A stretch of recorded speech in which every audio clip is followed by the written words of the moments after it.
Nature is not a place to visit, it's our home. Nature is all that we see. Animals, insects, disappearing into their surroundings, using deceptions, disguises, lures. Nature is all that we hear. The call of an eagle, the hiss of ocean spray, the rumble of thunder, the doings of a cricket. The wonderful beauty of nature, the crucial, fragile affinity between animal life and their environment. All of this is World of the Wild.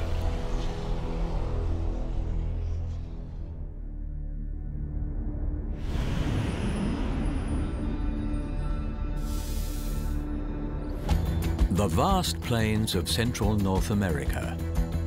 With trees few and far between, this is a rolling landscape dominated by grasses and herbaceous plants. The word prairie comes from the French, meaning meadow. But despite what the name suggests, this is hardly a tame environment. In this exposed landscape, there is nowhere to hide, and the wildlife is tested by scorching summers and frozen winters. In this episode, we examine bison, red foxes, wild horses, bald eagles, and pronghorns.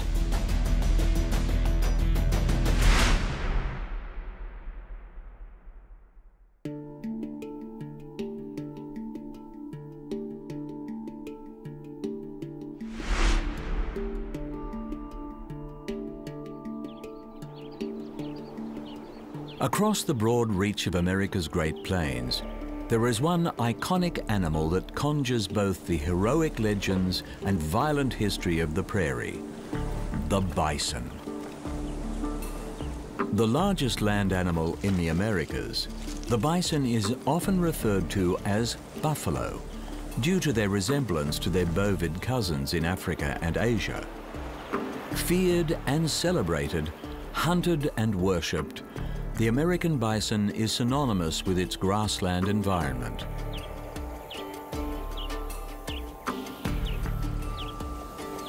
Standing around 6 feet tall at the shoulder and weighing over a ton, the burly bison is equipped to contend with the wolves and bears that share its prairie habitat. With males and females both armed with horns up to 2 feet long, it is rare for a healthy adult to fall victim to predation.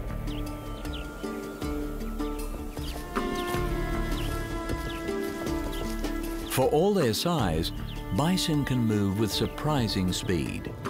Capable of maintaining a lumbering gallop over the wide open expanse of the plains, they can also reach charging speeds of over 60 kilometers an hour, 3 times faster than humans.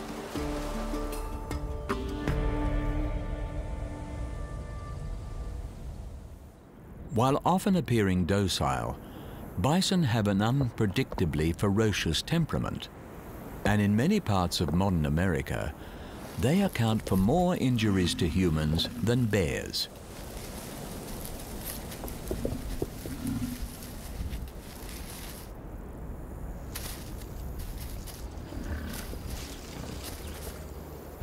Sheltered by the nearly 5,000-kilometer length of the Rocky Mountain Range, the mid-continental location of the American prairie is far from the moderating effects of the ocean and experiences wide fluctuations in temperature. Enduring hot, humid summers and cold, frozen winters, the bison stands exposed year-round.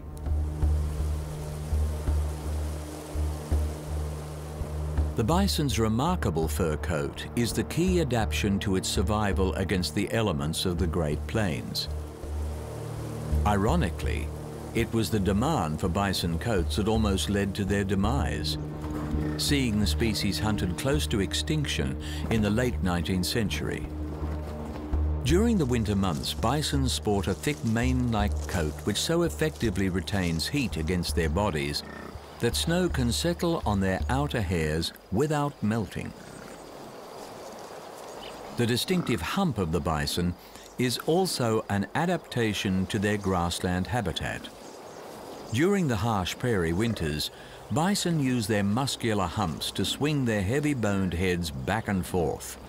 Acting as snow plows, they clear the way in order to feed on the grasses beneath.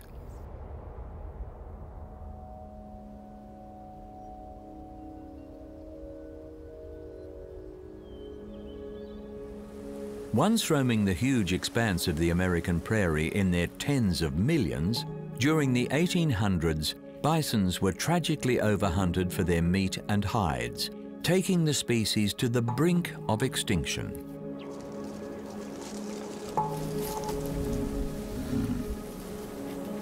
Maintained conservation efforts from environmentalists, ranchers and Native Americans have seen isolated herds of bison make a comeback. While no longer considered endangered, a lack of generic diversity is the legacy of the bison's brush with extinction.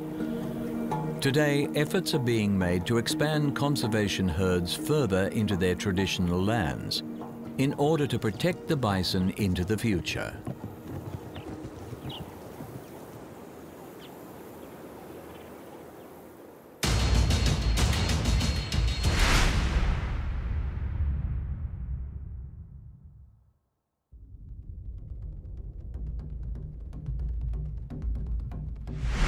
Grasslands are among the world's least protected environments, and the American prairie is no exception. These open plains are not only exposed to the full force of harsh weather conditions, but also to the rapid changes being imposed by an ever-expanding human population. To survive here takes intelligence and resourcefulness. With its legendary reputation for cunning, the red fox is more than up to the task. Although the red fox is the largest of the fox family, it remains a lightly built creature.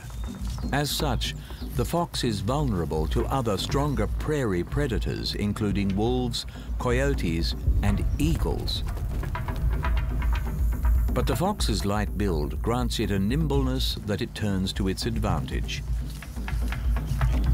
Fast and agile, foxes are capable of leaping obstacles over 2 meters in height and are also adept swimmers, employing their versatility both in their own hunts and in escaping other hunters.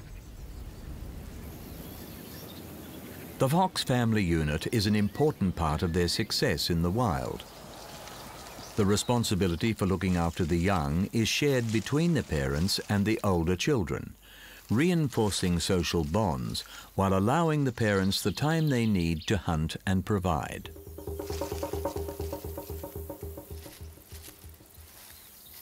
Red foxes have a keen sense of smell and excellent eyesight, but it is their acute hearing that sets them apart on the prairie. Utilizing their auditory talents in the hunt for even the smallest game, foxes are capable of detecting the rustling of a tiny rodent from 100 meters away. Even when hiding underground, prairie mice are not protected from the ears of foxes. Listening through layers of soil or snow, foxes can determine the location of their unseen prey before launching their distinctive pounce attack.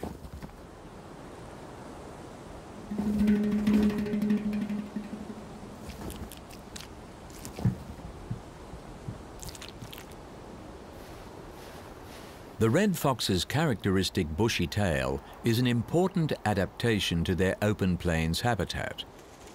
Not only does it assist in balance, it also aids in protecting them against the elements. While foxes inhabit burrows during mating periods, for the most part they sleep in the open. During the harsh winter months on the prairie, temperatures regularly drop below freezing.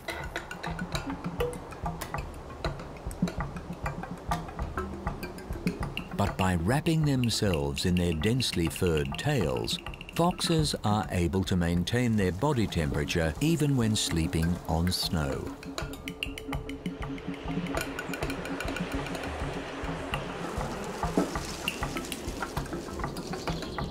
Primarily feeding on small prairie animals such as rabbits and rodents, when game becomes scarce, foxes can easily switch their carnivorous diet to an omnivorous one, targeting plants, berries, and insects.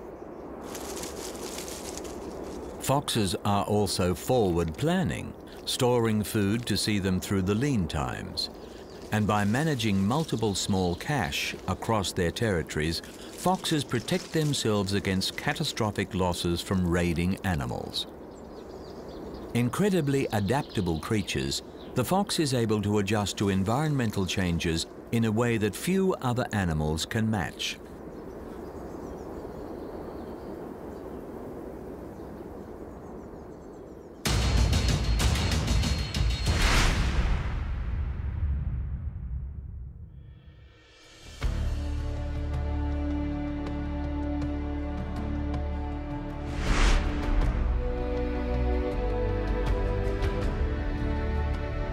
On the prairie, there are few images as stirring as a herd of wild horses roaming the rangeland.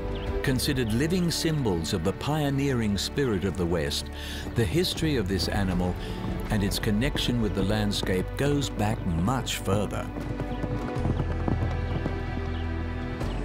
The horse family, Equidae, originally evolved on the plains of North America.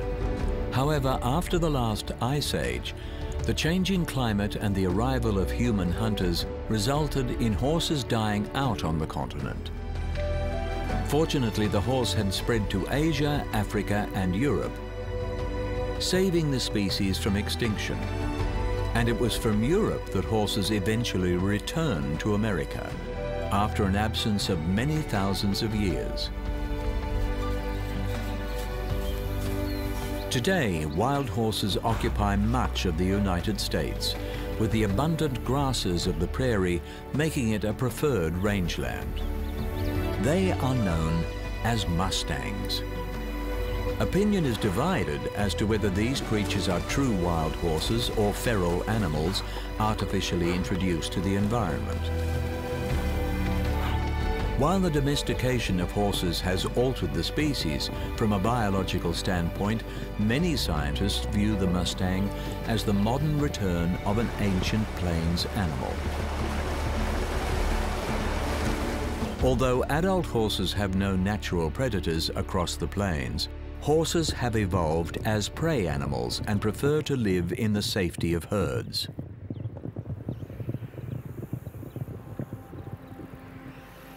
Males compete for mating rights with females, and herds tend to consist of a dominant stallion with a harem of mares and their young. Across the open prairie, mustangs are known to look after their injured herd members and are able to live long lives of around 25 years in the wild. On the American grassland, wild horses are in conflict for grazing areas with domestic cattle.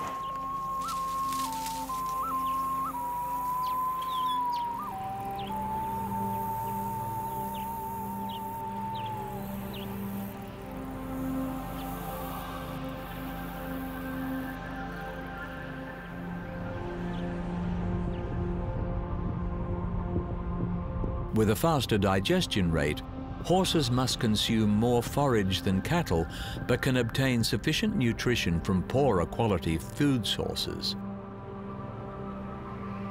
thus surviving in areas where cattle would starve. The prairie environment sustains a number of wild species that rely on the grasslands for forage, as well as domesticated livestock. The wild horse population is capable of doubling every 4 years, and without human intervention can threaten the balance of the plains ecosystem. For the Mustang, it is not a question of survival, but a question of at what level the population will be maintained.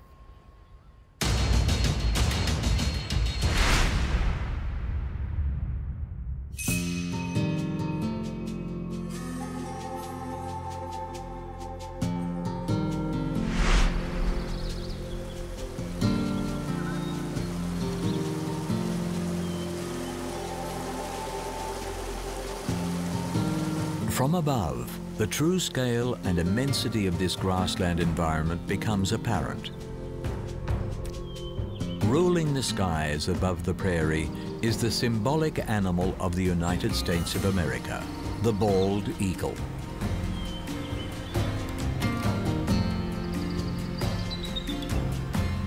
Bald eagles are seabirds, but are such adept hunters that they can be found throughout most of the country. Here on the inland plain, tree cover is limited, so few eagles can nest on the prairie. Instead, they use their uninterrupted view of the landscape to hunt land-based prey.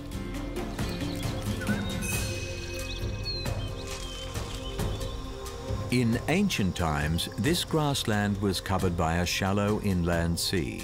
When the waters receded, around 55 million years ago, they left behind the flattened expanse that became the prairie. Gliding above this wide open landscape, the bald eagle utilizes its eyesight to an almost unfair advantage.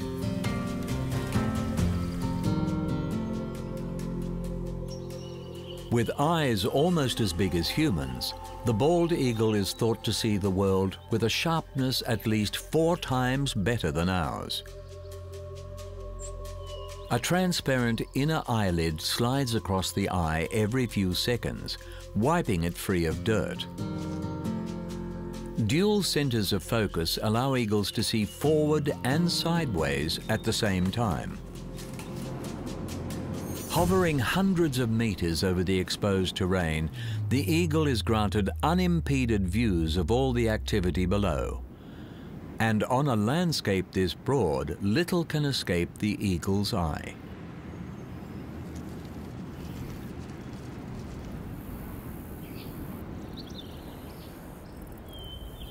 As seabirds, bald eagles subsist primarily on a seafood diet. And even in inland environments, they keep a close watch on the groundwater for signs of fish.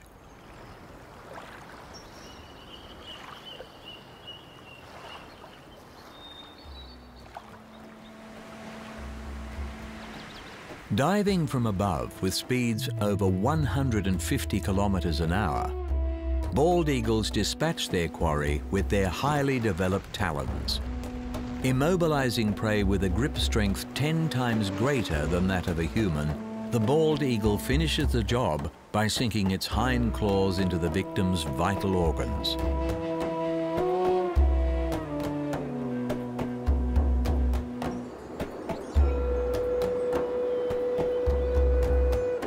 The majesty and power of the bald eagle has made it a sacred bird in almost all Native American cultures.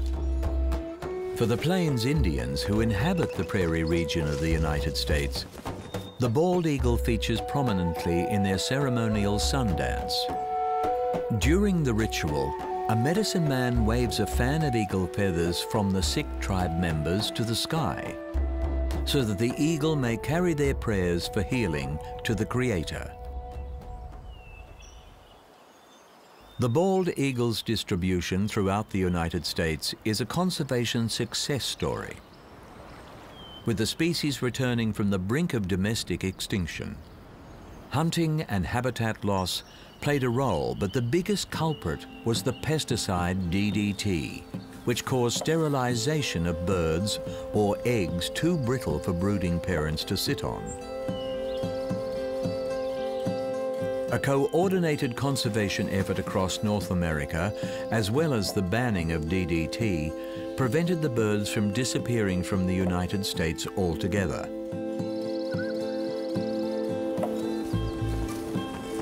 Today, the eagles are no longer on the endangered list and are once again present in healthy numbers all over the country.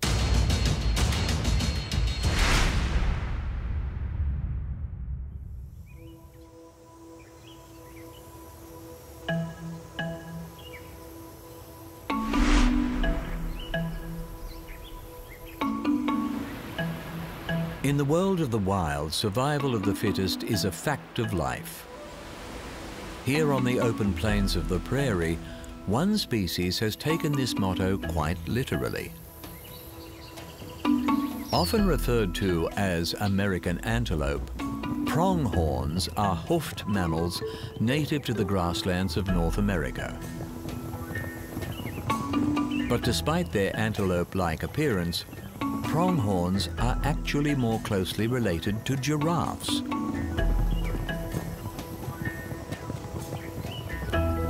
The second fastest terrestrial animal on the planet, the pronghorn is a highly evolved runner.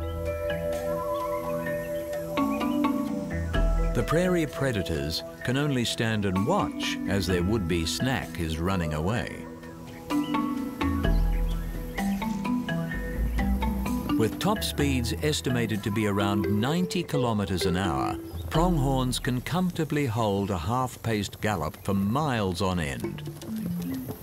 So not only are pronghorns the fastest animal in the Western Hemisphere, they are also the most durable. Both sprinters and marathoners. For pronghorns, survival on the plains really does come down to being the fittest.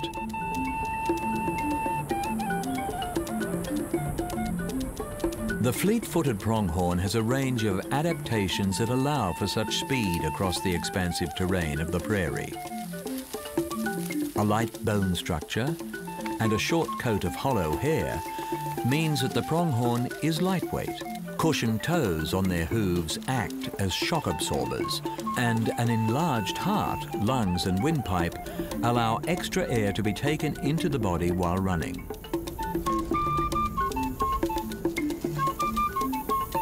Pronghorns are also highly alert to the dangers of the prairie home. Stalked by predators such as cougars, coyotes and eagles, they have keenly developed vision. Preferring to graze in exposed grassland, they are able to identify predators over a kilometer away. When danger is spotted, the distinctive patch of long white hair on the pronghorn's rump stands on end. Raising their hair to raise the alarm, this unique warning system alerts fellow herd members to the threat.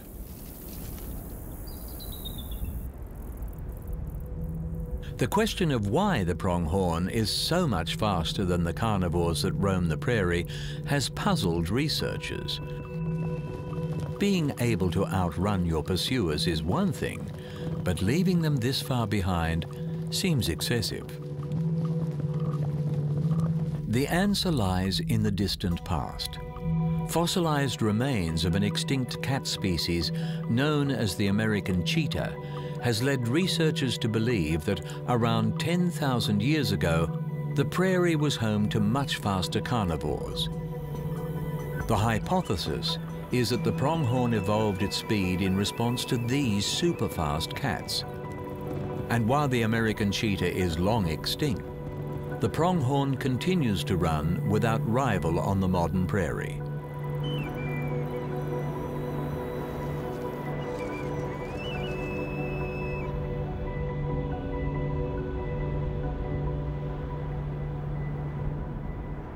Journeying from their highland summer range to their lowland winter range, pronghorns undertake the longest overland migration of any animal in North America. Close to 250 kilometers each way, this epic trek in search of feeding grounds is testament to the endurance of these remarkable athletes. Preserving wildlife corridors across such a vast landscape is challenging, but to protect a migrating animal, it is vital to protect its migration route.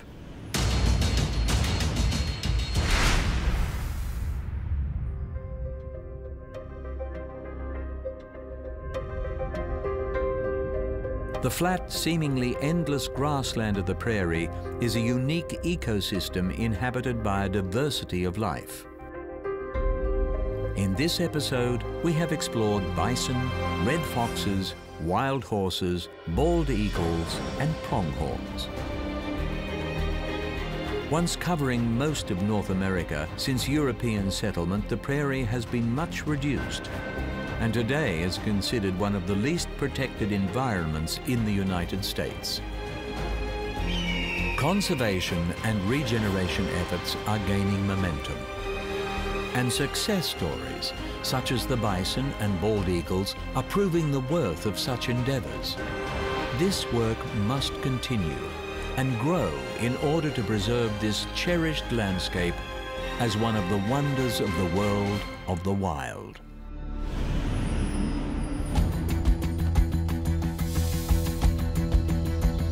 The world's largest and most populated continent, Asia, is also home to some of the world's most extraordinary tropical jungles.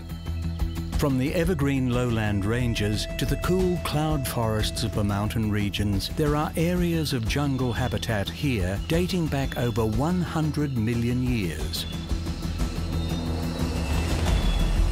In this episode, we venture into the heart of the jungle to learn the wisdom of Asian elephants. Hang with nocturnal fruit bats, learn the Portia spider's ingenious hunting strategies, bask in the rivers with water buffalo, and witness the python's deadly embrace.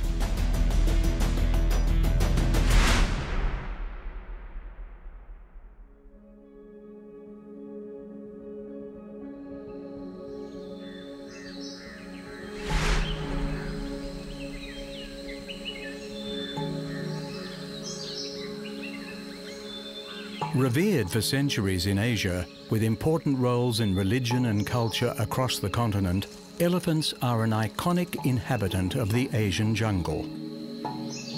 However, their future in this environment is less assured. Male Asian elephants stand around 3 meters high at the shoulder and can weigh over 5 tons. Marginally smaller than their African cousins, they are the second largest terrestrial animal in the world. But on the vast continent of Asia, no other animal even comes close. For all their size, Asian elephants can be remarkably discreet. Their grey coat offers a surprisingly effective camouflage in their shady jungle habitat. And wide feet with thick pads of fatty tissues distribute their weight, allowing them to walk in near silence.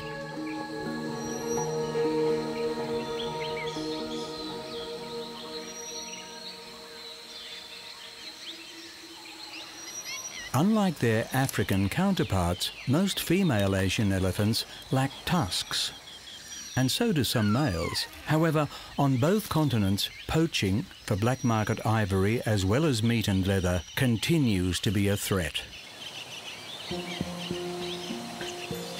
While sexually mature males are more solitary, elephants are social animals and tend to live in tightly knit family groups. With each adult consuming 150 kilograms of vegetation a day, few environments are capable of supporting a herd of mega herbivores. Few environments, that is, except the luscious Asian jungle. In fact, in this habitat, it seems the elephants are struggling to keep up. Having developed specialized molars for breaking down the fibrous plant matter of the jungle, Asian elephants will nonetheless go through 6 sets of teeth in their lifetime.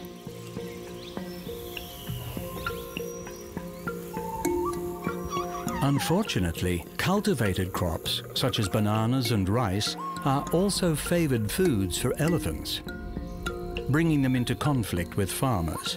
With agriculture continuing to spread into the jungles, these conflicts show no signs of easing. The tropical climate that prevails over much of the Asian jungle means there is no dry season. Downpours can occur here at any time, and every month there is a minimum of 60 millimeters rainfall. For a species that lacks sweat glands, in the warm jungle environment, rain is a vital asset. And so too are the abundant jungle waterways the rain provides.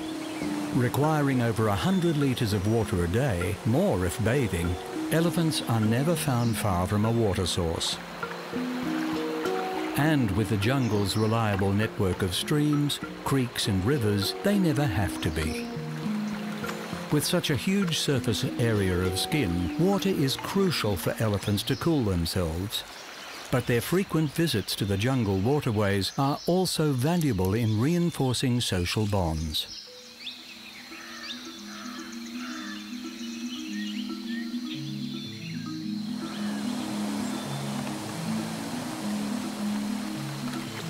Once ranging across most of continental Asia, today elephants are found only in fragmented populations in just 15% of their original range.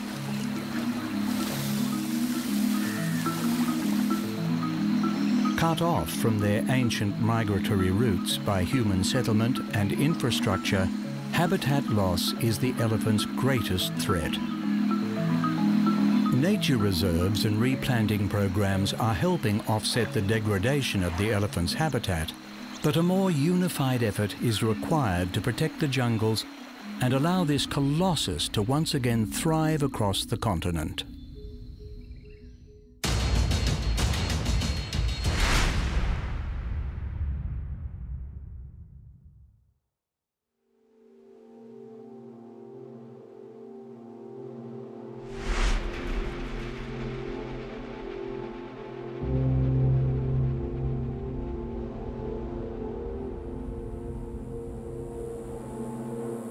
Come nightfall, a different breed of jungle inhabitant takes to the skies.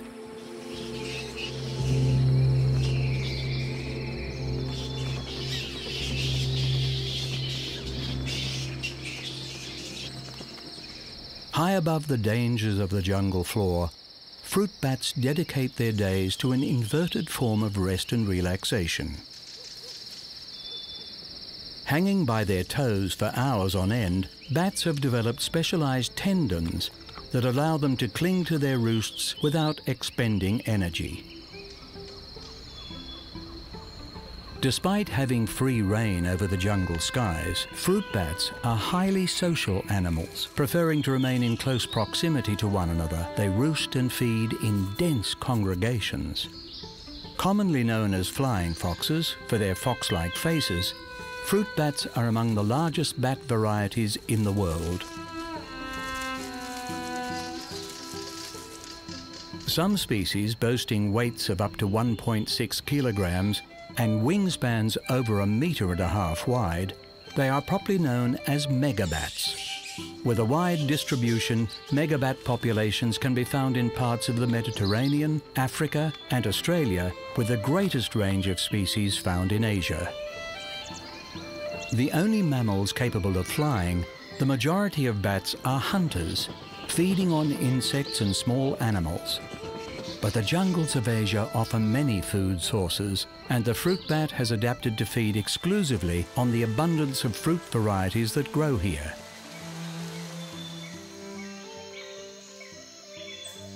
Distinguished from the majority of bat species, megabats in the jungles of Asia have lost their capacity to navigate through echolocation. In seeking out fruit, the senses of smell and sight are far more important, and the facial structure of fruit bats, with long noses, enlarged eyes and reduced ears, has evolved to reflect this.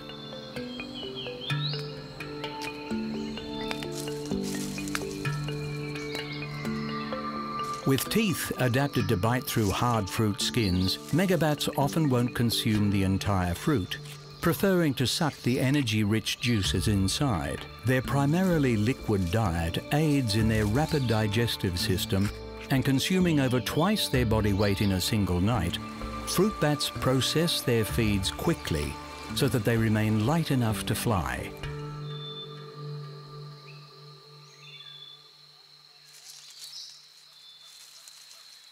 The voracious feeding of megabats provides important services to the jungle ecosystem.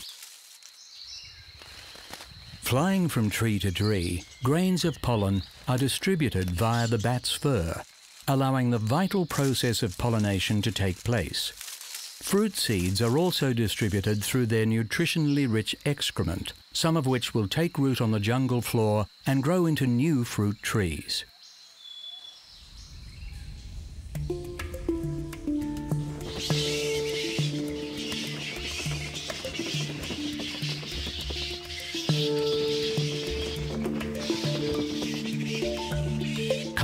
dawn, the bats return to their roosts, where they will spend the daylight hours recovering from their busy night. The bats return to their roosts and settle in for a day of rest in their inimitable upside-down style. With the coming of dusk, this hardy species will take to the wing once more, venturing into the darkening jungle in their tens of thousands for another night of feeding, a cycle that both the bats and the jungles depend on.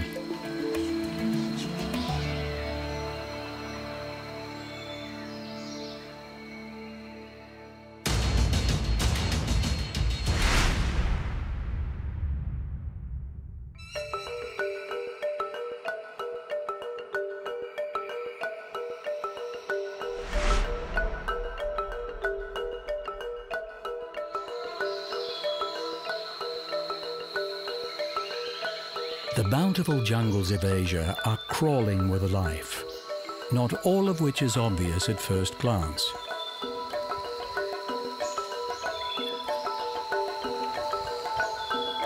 By far the most abundant and diverse life forms to be found here are the invertebrates. Existing within their own small-scale jungle world, these animals can easily be overlooked by the casual observer. But each creature has a distinct role to play within the larger jungle ecosystem, and each exhibits a range of specialized adaptations in order to survive here.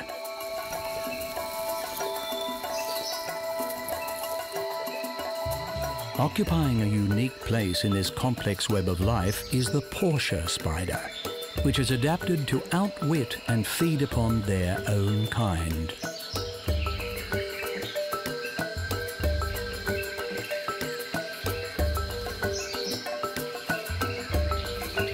An adept and clever predator of the invertebrate world, the Portia spider is first and foremost a master of self-preservation. Vulnerable to other invertebrates as well as larger jungle species such as birds and reptiles, the distinctive walking gait of the Portia assists their already effective body camouflage. Pausing at irregular intervals and continuously waving their legs with varied speed and timing, the Portia mimics the tricks of light from the forest canopy. In this way, they are able to pursue their prey through the often treacherous habitat without being predated upon themselves.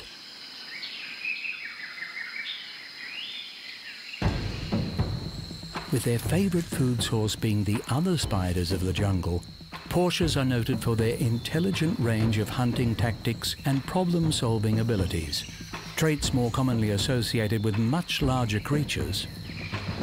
Willing to take long detours in order to approach their prey unseen, the Portia spider has learned to alter its technique to get the better of the jungle's countless other arachnids.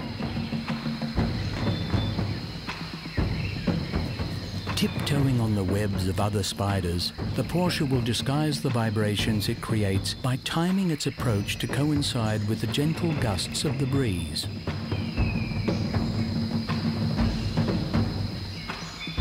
Once the Portia is within range, a straightforward ambush attack can be utilized. As jumping spiders, Portias leap with speed and accuracy, landing atop their quarry and immediately administering their venom. The stunned victim never even knows what hit it.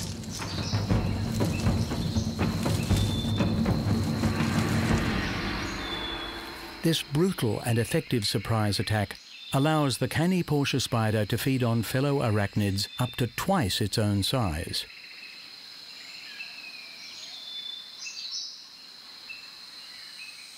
Hunting by day or night, the Portia spider's ability to outwit their prey in the Asian jungle is unaffected. One of their most deceptive and brilliant techniques involves entering the web of other spiders and drawing them out through the trialing of different vibrations. Patiently testing alternating patterns, the Portia will use their quarry's web to mimic the vibrations of a trapped insect.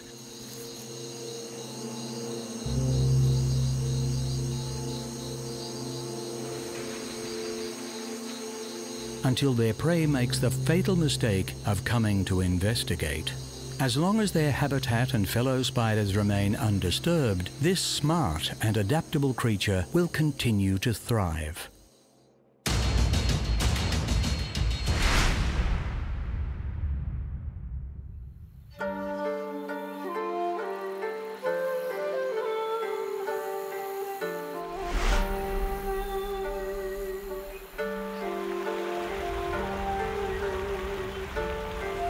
The jungles of Asia are fed by a network of rivers, sneaking their way through the trees.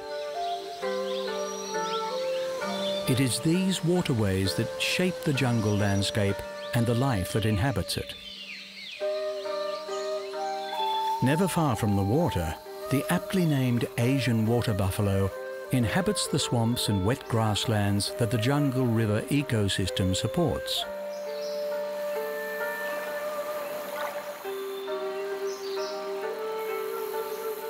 Asian buffaloes spend great parts of their day basking in the water to regulate their body temperature in the hot, humid forests and to avoid pests. They have also adapted to graze with their heads submerged, pulling up the nutritionally rich aquatic plants that grow underwater. They chew above the surface before diving for another mouthful. While some of the plants they feed on are valued by farmers, and thus bring the wild buffalo into conflict with humans, other plants, such as the water hyacinth, are an invasive species in Asia, and in feeding on them, the buffalo assists in keeping the jungle waterways clear.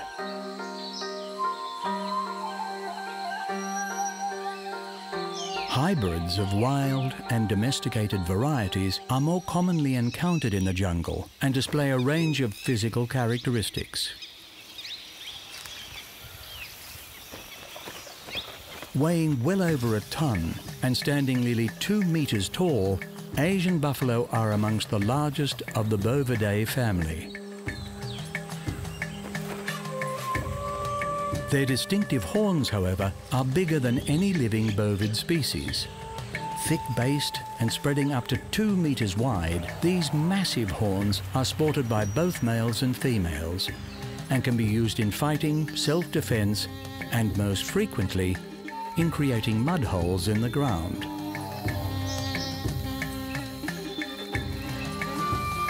Their self-made mud holes allow water buffaloes to engage in one of their favorite behaviors, wallowing.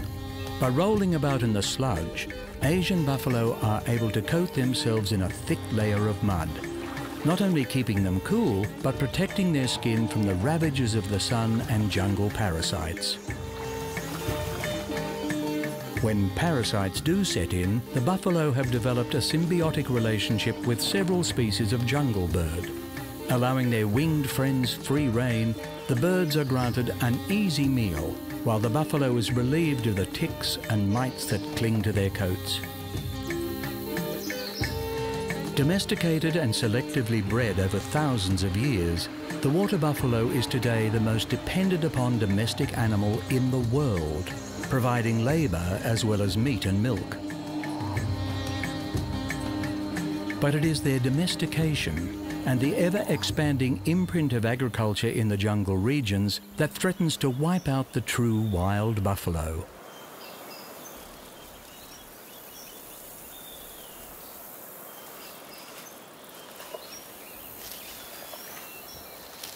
Although closely related, wild buffalo are a separate species to the domestic variety, and genetically pure lines are rapidly diminishing and increasingly fragmented throughout the jungle.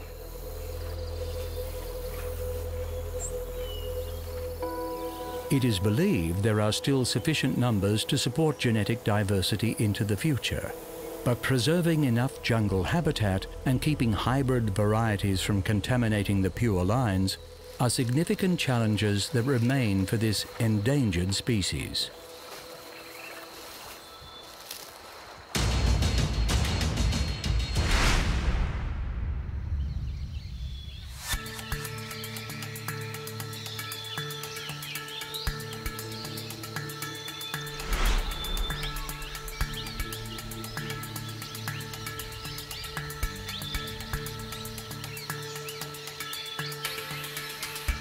From the trees to the undergrowth and into the waters, the pythons of the Asian jungle are masters of their environment. Predominantly ambush hunters, pythons are patient predators. Well camouflaged in the jungles of Asia, pythons can take up position virtually anywhere as they wait for their prey to come to them.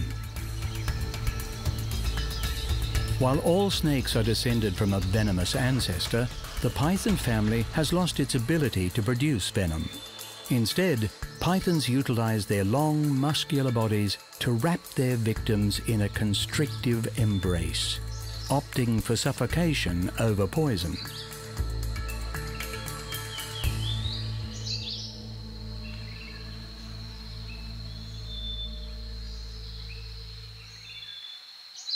With 26 distinctive python species spread across Asia, Africa and Australia, the year-round warm temperatures of the Asian jungle provide the optimum climate for pythons, allowing them to efficiently draw heat from their surroundings. As a result, these jungles are not only home to a dramatically varied range of snakes, but also the biggest. While several Asian species are capable of overpowering an adult deer, this environment is home to the longest snake on the planet, a 6.5 meter long reticulated python. Across all species of python, jungle rodents comprise a great part of their diet. And upon a successful strike, the quarry is immobilized by the snake's backward curving teeth, while their powerful body coils around to make the kill.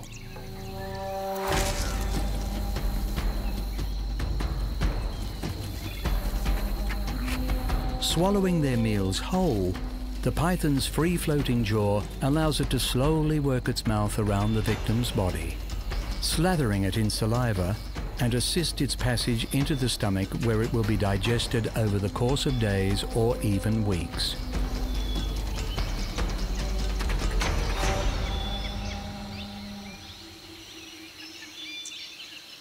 Excellent climbers and deadly amongst the undergrowth, pythons are also superb swimmers.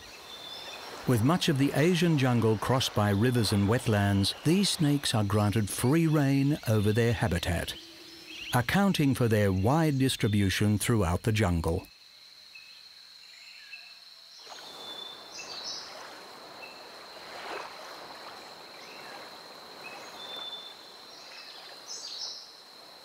As egg-laying snakes, the female python will incubate her clutch to maintain the embryos at a constant temperature, vigilantly guarding the unhatched young from the other predators of the jungle. She will not eat until they hatch. The warm and humid jungle climes assist the mother in the incubation, but it is her monitoring of the egg's temperature and the adjustment of her body to keep them within the optimum range.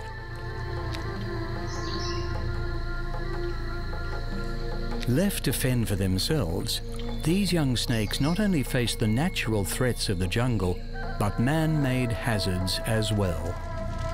Particularly vulnerable to forest fires, the deliberate slash and burn practices of palm oil plantations are, every year, killing increasing numbers of pythons, along with other wildlife.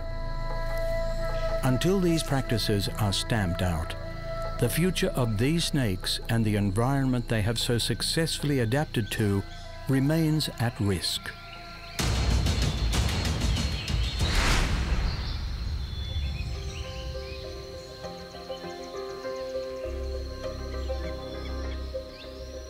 With unrivaled biological diversity, the jungles of Asia are home to some of the planet's most varied and fascinating species. We have seen just a few: the stately Asian elephant, voracious fruit bats, ingenious Portia spiders, iconic water buffalo, and constricting pythons.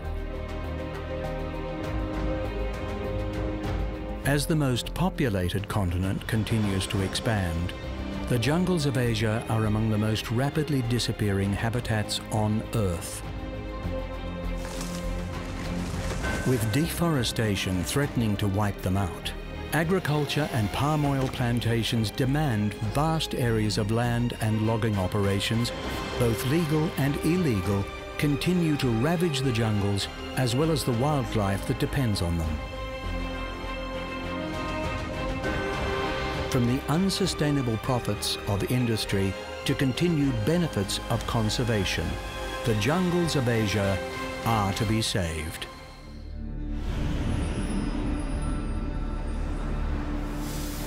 With 71% of the globe covered by ocean, our planet is a world of water. The open ocean, or pelagic zone, may appear uniform from above, but this is an environment more diverse than the terrestrial world and on a greater scale. Swept by powerful, endless currents influencing the conditions of life below and the weather systems above, the depths bring variation on a vertical scale with crushing water pressure and loss of sunlight. A staggeringly enormous and complex environment to survive in the pelagic requires adaptations seen nowhere else on Earth. And in this episode, we fly through the depths with manta rays, join humpback whales on their epic migrations, hunt the water column with barracudas, frolic with dolphins, and learn the mysteries of whale sharks.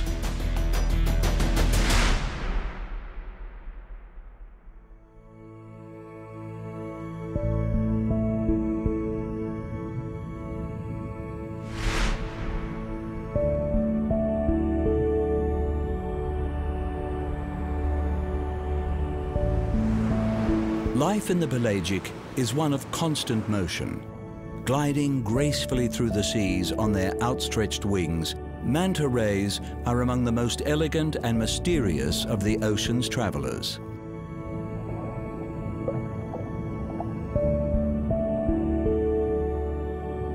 Also known as devilfish for the horn-like fins atop their heads, the name manta means blanket in Portuguese and Spanish, and is a better fit for the serene temperament of these gentle giants.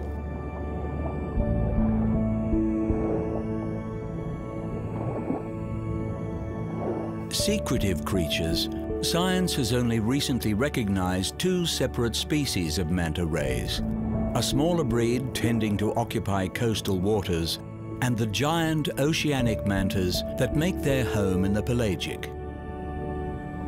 Only visiting the shallows to feed and breed, oceanic mantas are built on a suitably impressive scale, with 7-meter wingspans and weights close to 2 tons.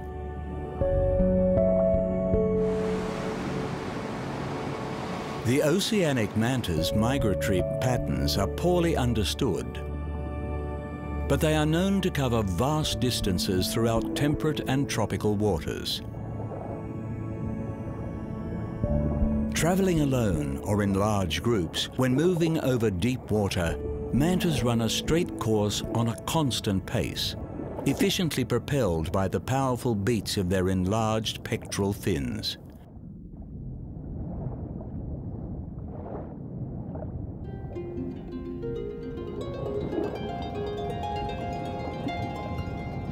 As filter feeders, mantas adopt a different style of swimming when feeding. Slowly circling groups of plankton, mantas herd the microscopic organisms into a dense ball which they then proceed to somersault through. Here their devil horns, or cephalic fins, come into play, flattening out to funnel the feed into the manta's mouth, maximizing their intake.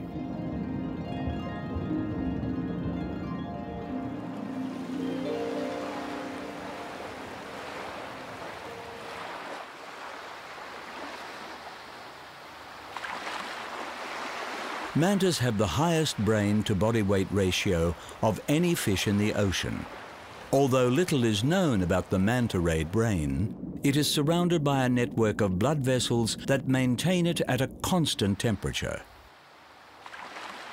With regularly recorded dives into the frigid ocean depths of over 400 meters, the manta is able to keep this organ warmer than its surrounding tissue. an adaptation that suggests the importance of the manta's brain for its life in the open water. Feeding exclusively on plankton, the oceanic manta has an advantage over its coast-dwelling relative. With the colder waters tending to be richer in nutrients, greater concentrations of this vital food source are found in the open ocean. Nonetheless, oceanic mantas make recurring visits to tropical coastal regions such as the Maldives.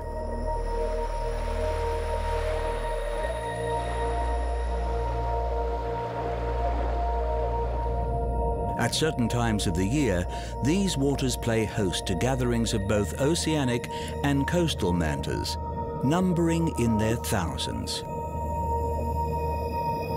Stopping at cleaning stations along the sea floor, the deep-sea visitors are relieved of the ocean parasites that settle on their skin. With individuals revisiting the same cleaning areas year after year, it is believed that mantas maintain detailed mental maps during their seafaring voyages.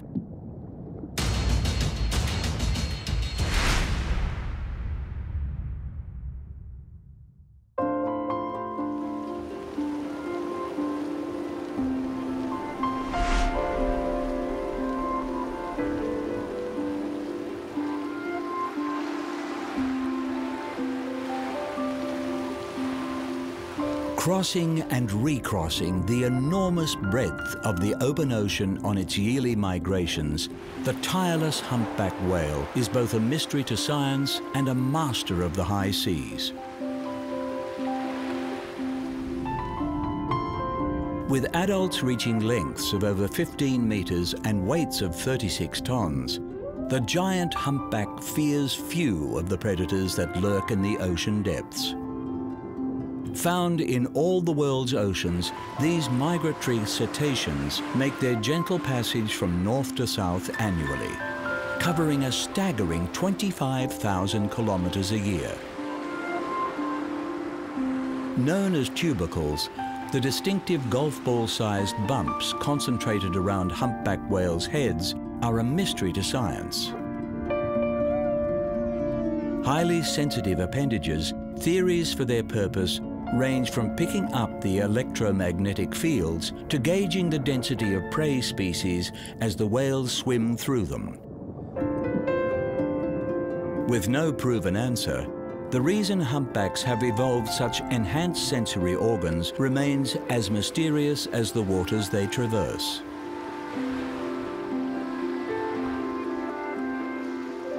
Feeding on krill and small fish in the cold polar waters during summer, humpbacks migrate annually in order to spend the winter months warmer in tropical seas, where they will breed and give birth to their young.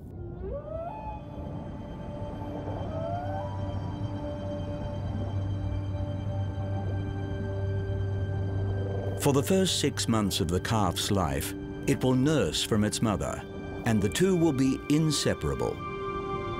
Swimming side by side, the mother will protect and guide her calf as they make their way back across the high seas to the polar feeding waters, constantly reaching out to touch one another with ever elongated pectoral fins in apparent gestures of reassurance and affection.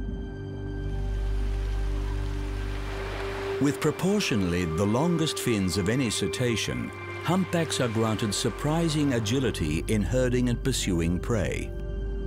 Furthermore, these enlarged pectorals provide greater swimming efficiency for prolonged open ocean voyages. And with the whales regularly transitioning from cold to warm waters, the increased surface area of the fins is thought to facilitate temperature control, drawing excess warmth from the body to prevent overheating.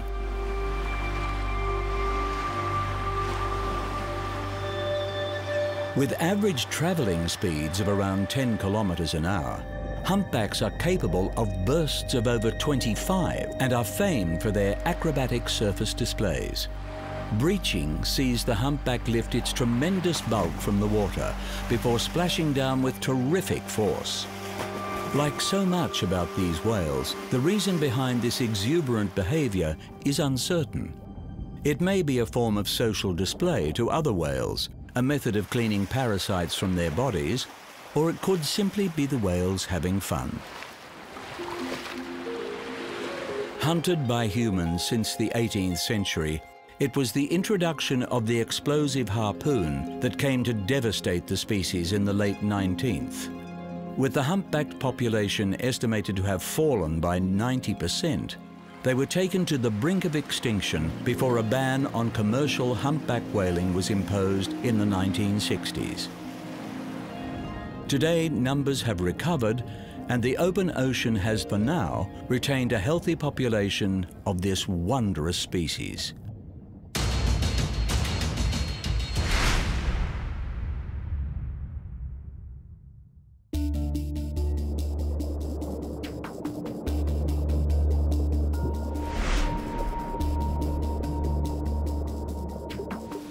Even in the warmest waters, the open ocean can be a cold, merciless place.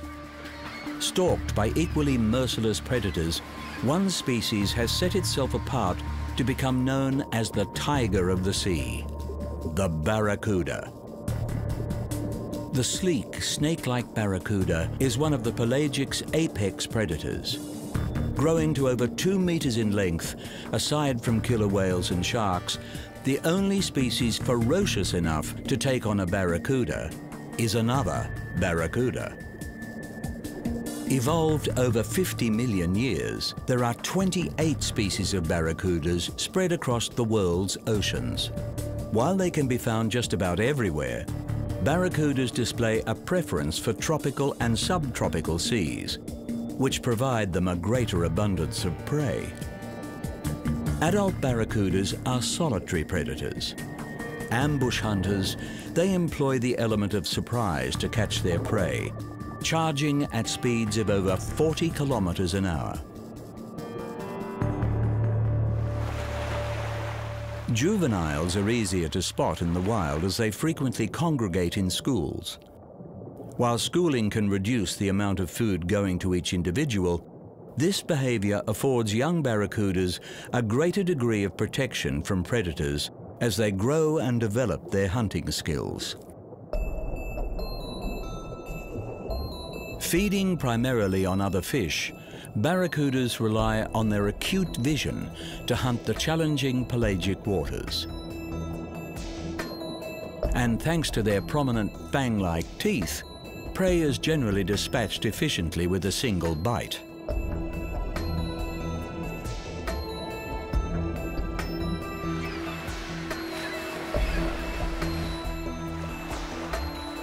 Regular visitors to cleaning stations, barracudas have a symbiotic relationship with cleaner fish.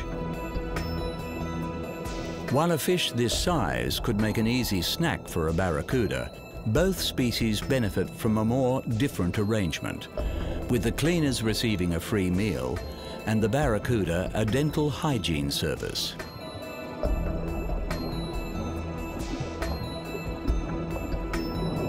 Hunting in the open ocean requires the ability to strike at a range of depths, and the barracuda utilizes an enlarged swim bladder in order to achieve this. By inflating or deflating this enhanced organ, the barracuda efficiently controls its buoyancy at an increased range of depths. Hovering effortlessly at the optimum point in the water column, the barracuda remains constantly poised to launch its speedy attacks. Stalking the waters of the world's oceans for 50 million years, the barracuda is a master of its environment. Well dispersed, barracuda populations are considered to be in healthy numbers across their broad range, and their greatest threat is actually to the species they prey upon. The ocean is an intricate ecosystem, and an imbalance in any species has knock-on effects to others. It is the responsibility of humanity to ensure that when we take from the ocean, enough is left for it to sustain itself and the network of life it supports.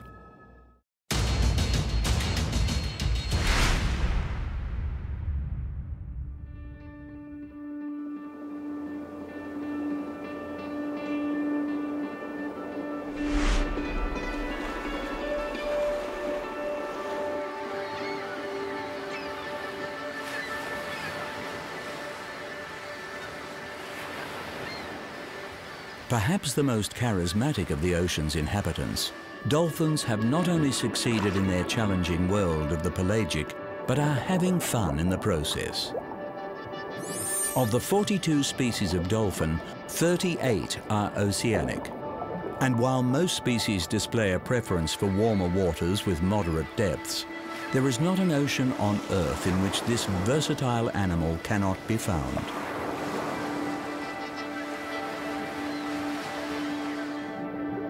In the open ocean, survival for many species depends upon their ability to cooperate. Highly social animals, dolphins form cooperative groups known as pods. Within the pod structure, strength in numbers offers greater protection from predators, allows for the care of young to be shared, and aids in more efficient feeding. While a typical pod may have a dozen members, the major factor determining pod size is the availability of food. In times of abundance, the open ocean allows multiple groups to temporarily merge together in order to form superpods with numbers in excess of 1,000.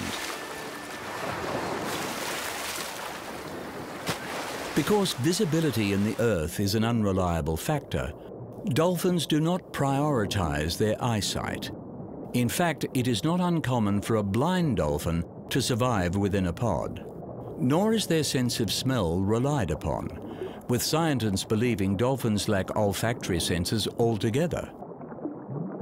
For navigation and hunting within their pelagic environment, dolphins have developed remarkable powers of echolocation. With sound traveling more than 4 times faster through water than air, dolphins produce a series of high-frequency clicks, among the loudest sounds made by marine animals.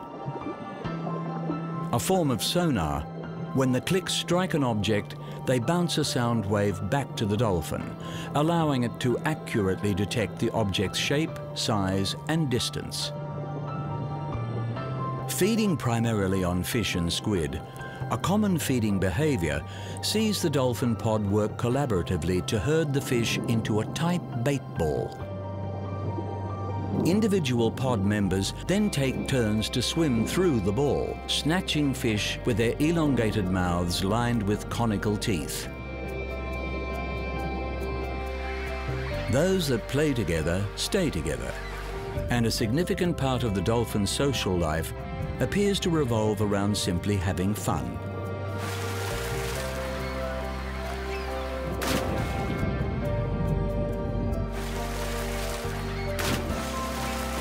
The act of playing is thought to help alleviate tensions and maintain social harmony.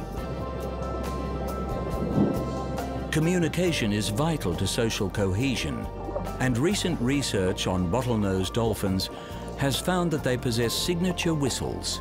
Used to identify specific individuals within their pod, these signature calls are the equivalent of names within human society. Long admired by humanity, the dolphin's charm has led to successful campaigns to protect them from indiscriminate fishing practices in the past. Today, it is hoped that the dolphin's appeal will help inspire the protection not only of them, but of their habitat.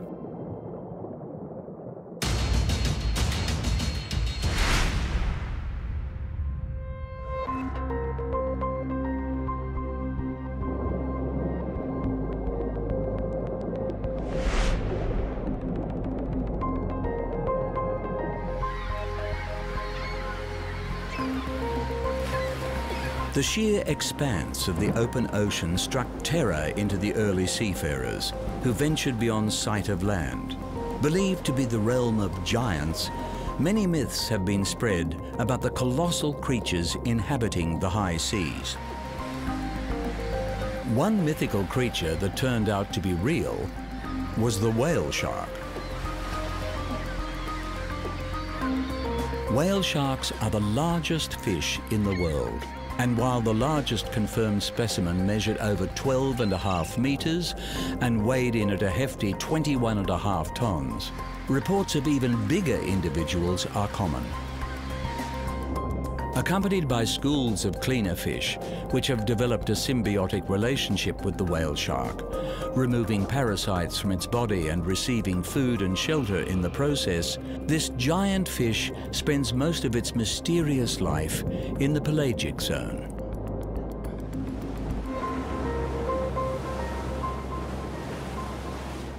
One of just 3 shark species that have evolved to filter feed, whale sharks are thought to employ an acute sense of smell to follow plankton blooms over the vast seas. Rarely encountered in waters below 22 degrees, each year whale sharks venture into the depths to congregate along certain coastal zones for a very particular reason. Needing to consume vast quantities of microscopic plankton to sustain their huge bulks, whale sharks are annually drawn to the shallows by mass spawning events. Here, the corals release egg and sperm bundles into the water for fertilization, presenting these ocean giants with an abundant feeding opportunity. Feeding throughout the vast tropical seas, whale sharks swim forward with their 1.5 meter wide mouth agape, drawing in as much plankton as possible. Another technique sees the shark gulp volumes of water which it expels through its 5 pairs of enlarged gills, processing over 6,000 liters per hour. In both cases, the unique filter pads that cover the entrance to the whale shark's throat efficiently separate the food from the water.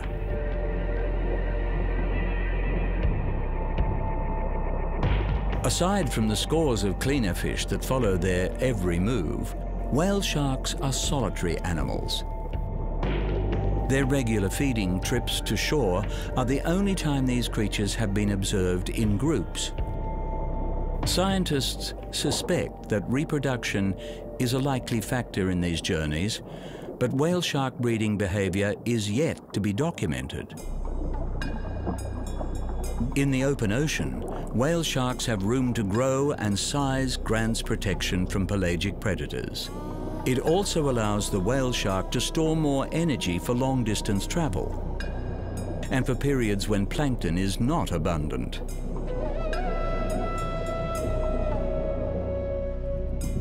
Increased lung capacity makes dives to depths of well over 1,000 meters possible. A handy trick when threatened or in pursuit of food.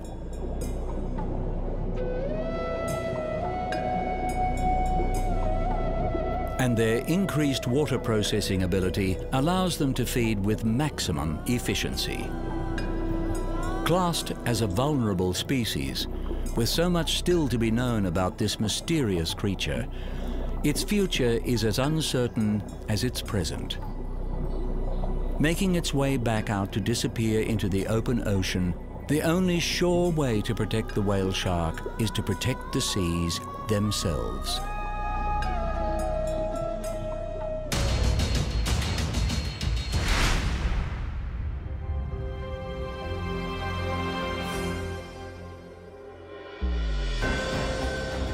The oceans contain 99% of the planet's living space, and less than 10% of that space has been explored. The enormity of this environment has led to its inhabitants evolving some diverse adaptations to survive within it, and in this episode, we have encountered graceful manta rays, durable humpbacked whales, toothy barracudas, playful dolphins, and awe-inspiring whale sharks. But the pelagic's vast scale has seen it treated as an inexhaustible resource by humanity.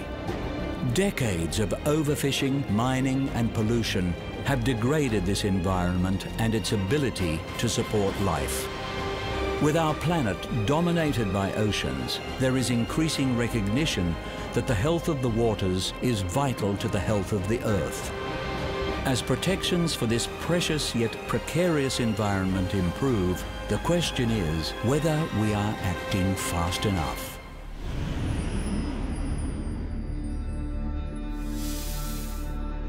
A habitat found around the world, wetlands are the vital link between land and water. Swamps, mangroves, low-lying floodplains are all forms of wetland habitat. And whether the water is salt, fresh, or somewhere in between, they are considered the most biologically diverse ecosystems on the planet. In this episode, we flock with wetland birds, witness the distinctive life stages of frogs, learn the ancient adaptations of snapping turtles, stalk the waters with saltwater crocodiles, and peer into the social life of fiddler crabs.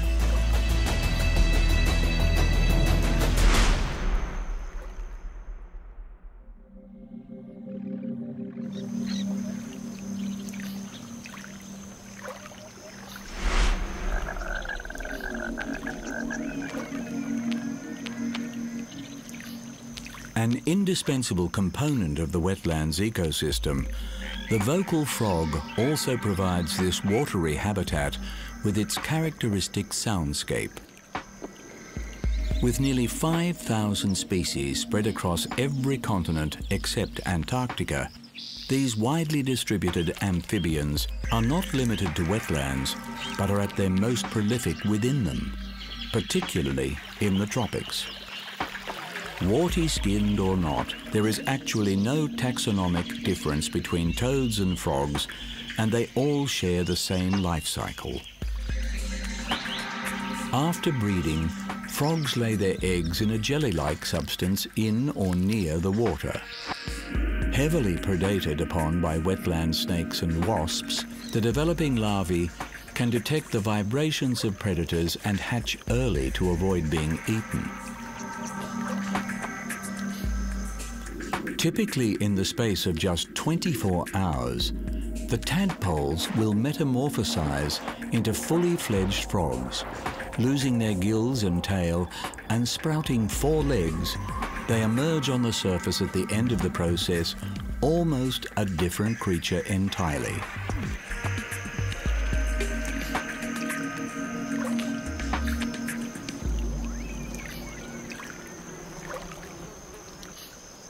A largely carnivorous species, frogs target the abundant insect life of the wetland, firing their sticky, elongated tongues to snatch passing prey.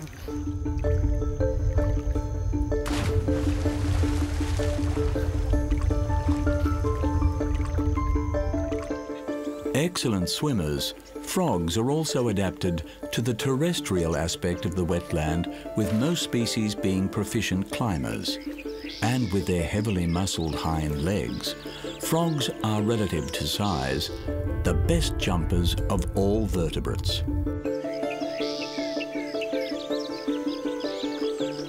Each frog call is unique to its species, and the primary purpose behind the croaking is to attract females. As such, it is generally only the males that croak, and many have developed vocal sacs under their throat to amplify the sound. With females drawn to intense low-frequency calls, some frogs can be heard over 1.5 kilometers away.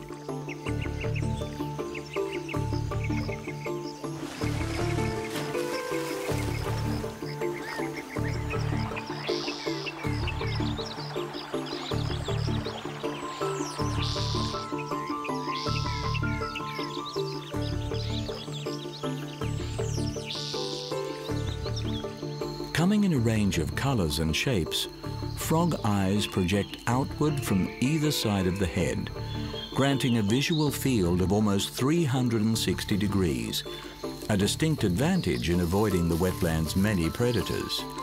A transparent third eyelid provides additional protection when swimming underwater.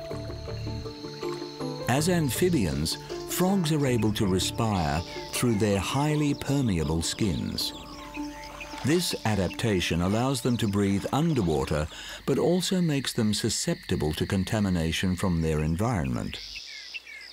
With pollutants carried in the waterways and the global spread of the deadly chytrid fungus, amphibians are the most endangered animals on the planet, and over 1/3 of frog species are facing extinction. Vital to the wetland ecosystem, if frogs are to be protected, the wetlands must remain pristine.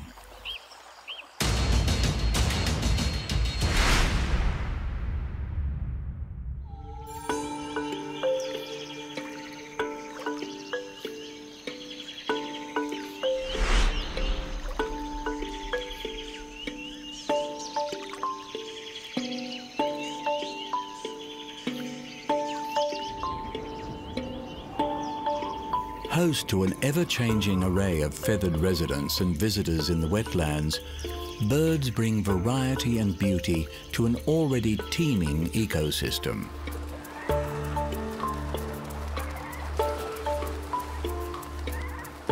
Beyond the influence of the seasons, the wetlands are shaped by the flow of water, and with tides, droughts and floods, this is an environment in a constant state of flux. Countless species of bird rely on this habitat for all or part of their lives, and in times of plenty, the wetlands are alive with birds in their hundreds of thousands. Multiple species share this aquatic landscape for weeks or months at a time. Periods of flood expand the resources and opportunities that the wetland affords. And during these times of abundance, year-round residents will live side by side with masses of seasonal visitors.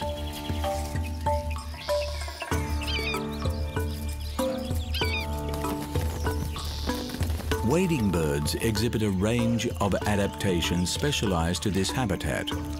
With long necks, long legs and pointed beaks, they stalk the shallows to peck out fish and small invertebrates from the water.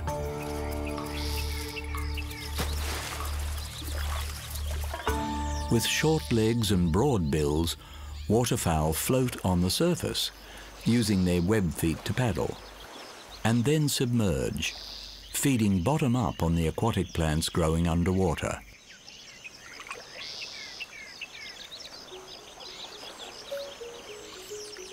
The large congregations that the wetland floods draw are not always a harmonious experience, and squabbles are a frequent occurrence as the pecking order is established.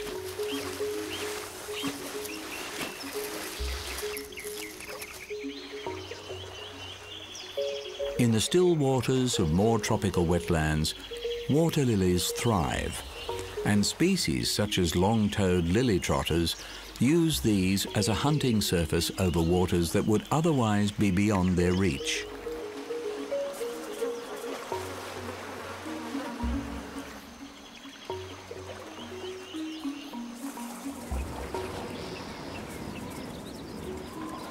For a great many species, wetlands present the ideal nesting and nursing area.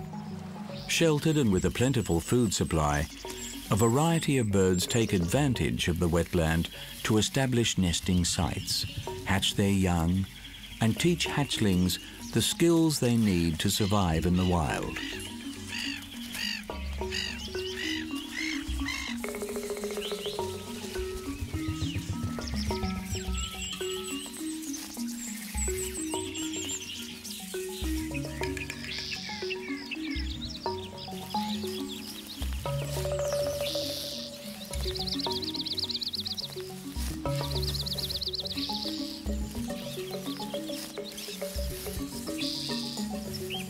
For the migratory species, they will eventually take to the wing once more, venturing from the relative security of the wetlands to the wider world beyond.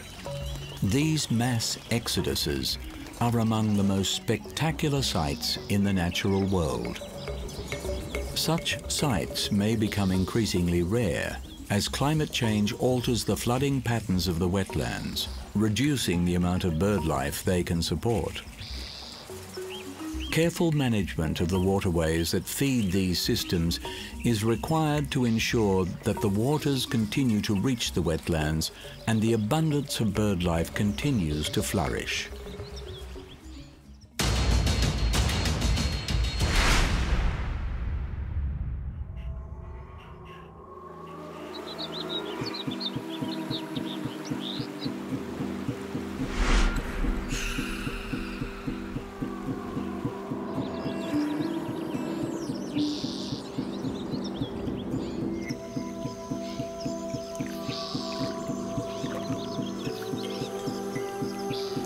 In the wetlands of North America, one ancient species continues its tenure into the modern era, the snapping turtle.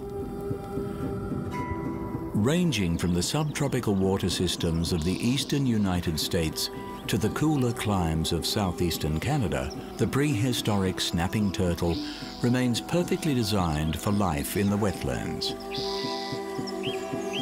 Floating near motionless, they lure curious frogs or fish into their open mouths with a worm-like appendage anchored to their tongue.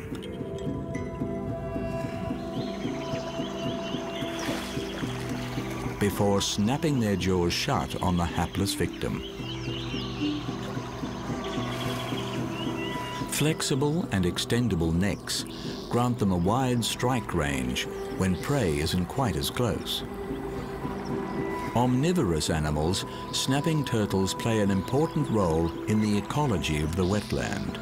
Tending to hunt in the cooler months of the year, they will feed on anything they can swallow, including small mammals, birds, even other reptiles and carrion.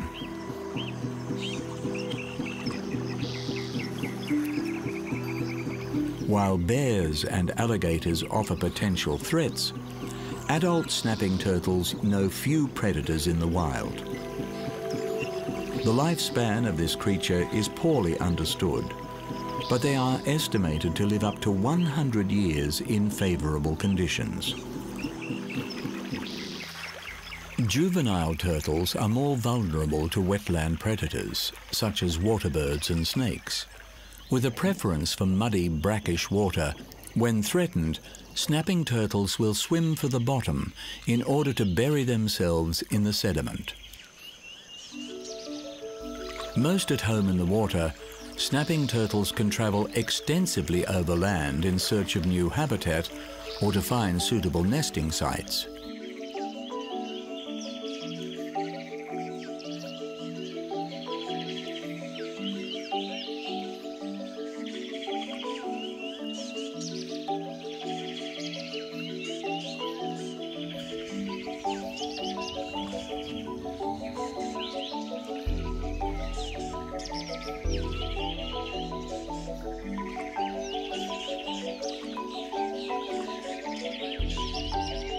Digging into sandy soil, females will lay their eggs beneath the surface, guiding each into place with her hind legs before covering the clutch and leaving them to fend for themselves.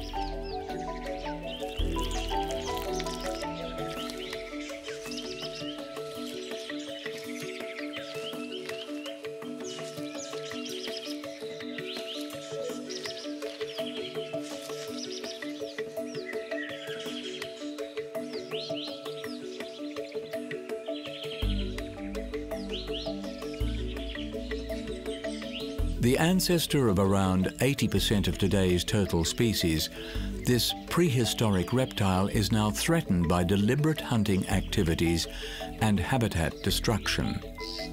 A long-lived animal with slow reproduction rates, it will require a sustained effort to ensure this ancient creature from our past continues into our future.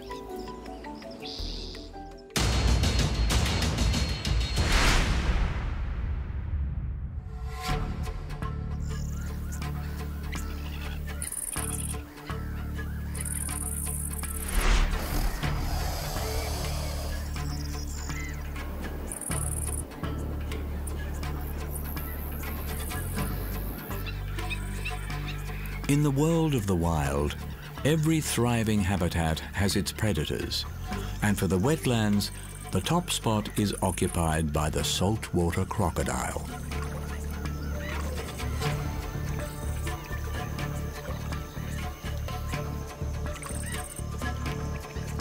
With a huge range from the east coast of India to northern Australia, this cold-blooded carnivore rules the mangroves, swamps, lagoons, and connecting waterways of its wetland habitat. The largest terrestrial predator in the world, can grow to over 6 meters in length and weigh well over a ton. Their streamlined, muscular bodies are protected by a coat of thick skin embedded with bony plates. Short limbs end in clawed, webbed feet to aid in swimming, and broad snouts packed with sharp, peg-like teeth deliver the most powerful bite in the animal kingdom.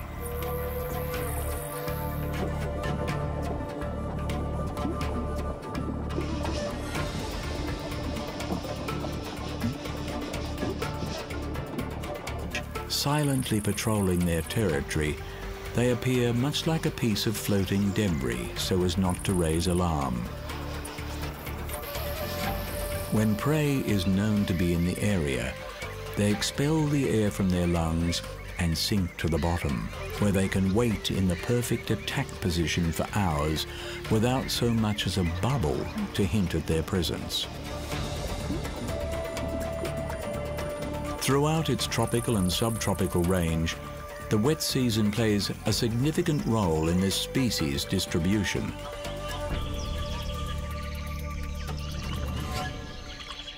Fiercely territorial, male saltwater crocodiles fight to occupy the prime stretches of the waterways, with dominant crocs pushing juvenile males into more marginal areas. During periods of increased rainfall, sections of wetland that are normally cut off become connected, and these younger reptiles can find themselves in surprisingly confined habitats, where they may have to remain until the rains return. Mating occurs during the wet season, with females laying their eggs in a nest along the wetland shore. Guarded by both parents, the eggs will hatch around 80 days later, and the baby crocodiles emerge, their sex determined by the temperature in the nest. Despite the high level of maternal care shown by female crocodiles, the vulnerable young are heavily predated upon by the other inhabitants of the wetland, and only around 1% will survive to reach adulthood.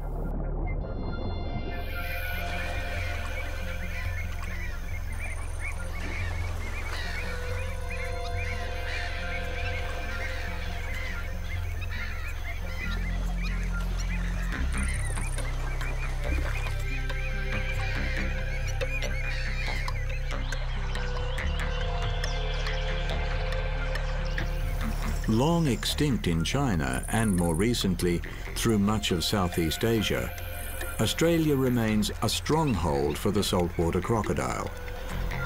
But this was not always the case. Targeted for their commercially valuable skins, extensive hunting during the 20th century decimated the species, with numbers in North Australia reduced by 95%. Today, legal protections have seen the population recover, and as long as the wetlands can support them, crocodiles will continue to thrive here.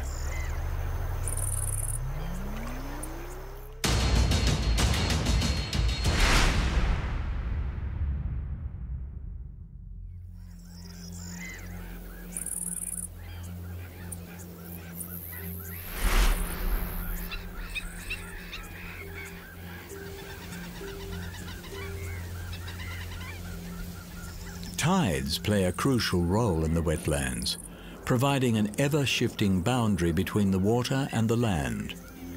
Within these ebbing and flowing boundaries, one charismatic species has carved out its niche, the fiddler crab. With around 100 species dispersed throughout the tropical wetlands of the world, this small, semi-terrestrial marine crab makes its home where few other creatures can, in the intertidal zone. This dynamic area of the wetland can be completely submerged for days before the waters recede to expose the mudflat as dry land. Living in burrows beneath the surface, when the tide is out, the crabs emerge en masse to make the most of their time above the waterline.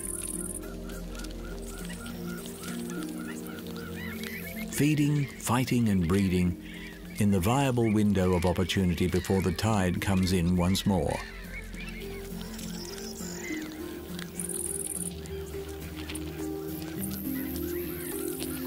Fiddler crabs are so named for the unique single enlarged claw sported by the males, giving them a lopsided appearance. This brightly coloured appendage can be up to half of the male's body mass.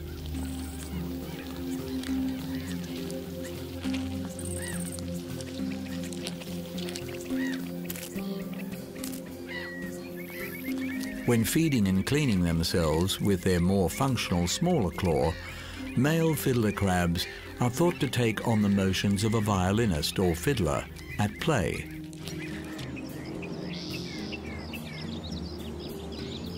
While males frequently fight with their greater claw, its primary purpose is to attract females. Waving in a come hither motion, male fiddlers dedicate much of their time on the wetland surface to courting potential mates. In the small world of the fiddler crab, size matters, and males with larger claws attract more females to visit their burrows, where the female may choose to mate and move in. A source of prey for many wetland creatures, particularly birds, these tiny, skittish crabs will dart for the cover of their burrows at the first hint of danger. For those that are injured in an attack, they have the ability to regenerate lost limbs. Even the male's enlarged claw can be completely regrown.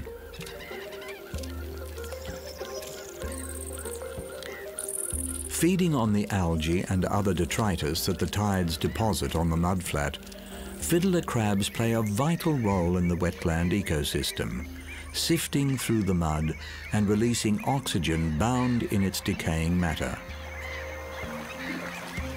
For those species that have their burrows in the higher reaches of the mudflat, their home is covered by the tide less often, granting them more time on the surface but with less replenishment of their food source.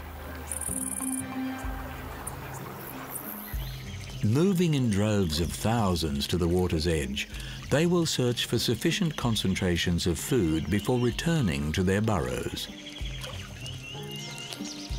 For a species so in tune with the tides of the wetland, rising sea levels are a major concern. With areas that were once intertidal becoming permanently submerged, populations of fiddler crabs are moving higher into the wetland, inhabiting less familiar and less suitable terrain. Specialized to life in such a niche habitat, fiddler crabs are perhaps the most vulnerable species to environmental change within the wetland.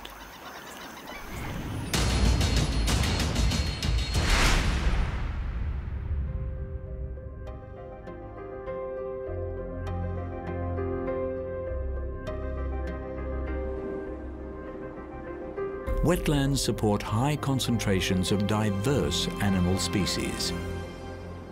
In this episode, we have seen a snapshot of the varied wildlife present here, with frogs, wetland birds, snapping turtles, saltwater crocodiles, and fiddler crabs.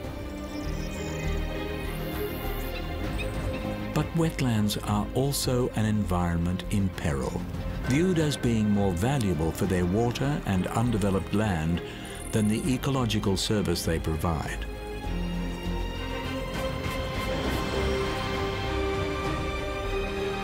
As the importance of these natural services is increasingly recognized, there is optimism that the wetlands will be protected in a manner reflective of their true value.